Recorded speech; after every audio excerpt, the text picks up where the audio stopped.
Creating product images with AI is easier than ever. But keeping small branding details perfectly readable is not. Small text often gets distorted, slightly redesigned, or even misspelled. In this tutorial, you'll learn how to structure your prompts so typography stays accurate from the very beginning. Not something you fix later, but something you control from the start. Let's begin inside the image generator. For this example, we're working with a running shoe that contains multiple small branding elements, including technical text on the heel and midsole. This makes it a perfect case study because the typography is subtle, precise, and easy to distort if the prompt isn't structured correctly. In the model selector, choose Google Nano Banana Pro. We're using this model because it handles fine product details and small typography more reliably than most when working with realistic product photography. Next, upload high-quality studio references of your product. Ideally, you want multiple angles, clean lighting, and sharp detail. Good references are critical because if the source images are weak, typography accuracy becomes much harder to control. Now, before writing the prompt, here's the key idea. The goal is not to create a complicated prompt. The goal is to create a structured prompt. What really matters is the order and priority of information. We start with composition. Define the visual structure first before describing the product. For example, an editorial still life with diagonal placement and controlled directional lighting. If you don't anchor the composition first, the model prioritizes the object itself and the overall aesthetic can become unstable. Next comes exact product identity. You explicitly state that the product must match the provided references exactly, including proportions, silhouette, stitching, panel geometry, sole curvature, and overall construction. This prevents redesign drift and keeps the model from reinterpreting the design.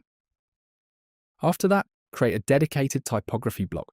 This is one of the most important parts. You clearly list the exact words that must appear, specify where they appear, describe their alignment and orientation, and explicitly state that there should be no misspellings, no extra letters, and no warped glyphs. Typography should not be casually mentioned inside the general product description. It needs to be treated as a priority anchor. Then preserve true color accuracy. Instead of saying blue shoe, use specific color naming such as deep cobalt blue upper, neon lime laces, off-white midsole, and mint heel lining. Specific language reduces unwanted reinterpretation and keeps the brand identity intact.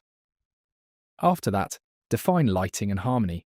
Describe light direction and tonal balance so the environment supports the product instead of competing with it. Next, add optical control. For example, shallow depth of field, tack-sharp focus on the shoe and its typography, refined tonal balance, and no oversaturation. This ensures the final image feels premium and controlled rather than over-processed. Finally, include clear negative constraints.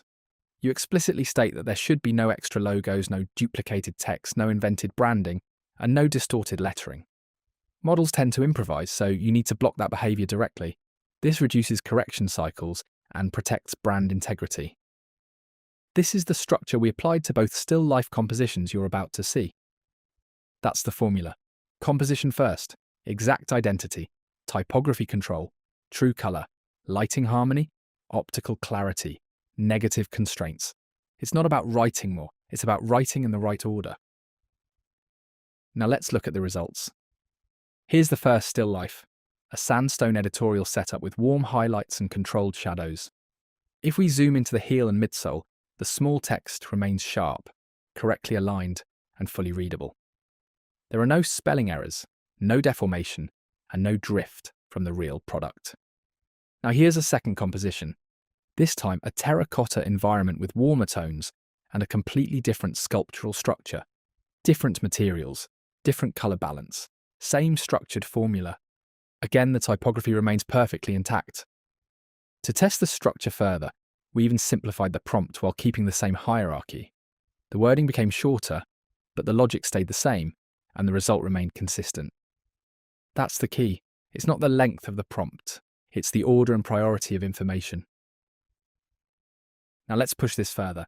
If the structure is solid, typography shouldn't collapse when we introduce motion. Open the video generator and select Kling 3.0 Omni. This version allows us to reinforce identity using multiple image references throughout the video. In this case, Instead of using a start image, we upload the same clean white studio references we used earlier in the image generator when creating the still images. These references remain active during generation and help preserve proportions, materials, and typography consistently across frames. Our prompt remains structured and minimal. We describe the scene, the camera movement, and keep the product identity consistent without redefining typography or altering branding. In this example, a model walks in, picks up the shoe from the still life setup, and brings it closer to the camera. As the camera moves and perspective shifts, the lettering remains readable and stable across frames. Even in close-up, the text does not degrade because the identity anchors were defined from the start and reinforced continuously by the references. Perfect typography is not an accident, it's a result of structure and reinforcement. When the prompt hierarchy is clear, iteration becomes shorter, corrections become minimal, and brand consistency becomes predictable. That's how you achieve perfect product typography from the start.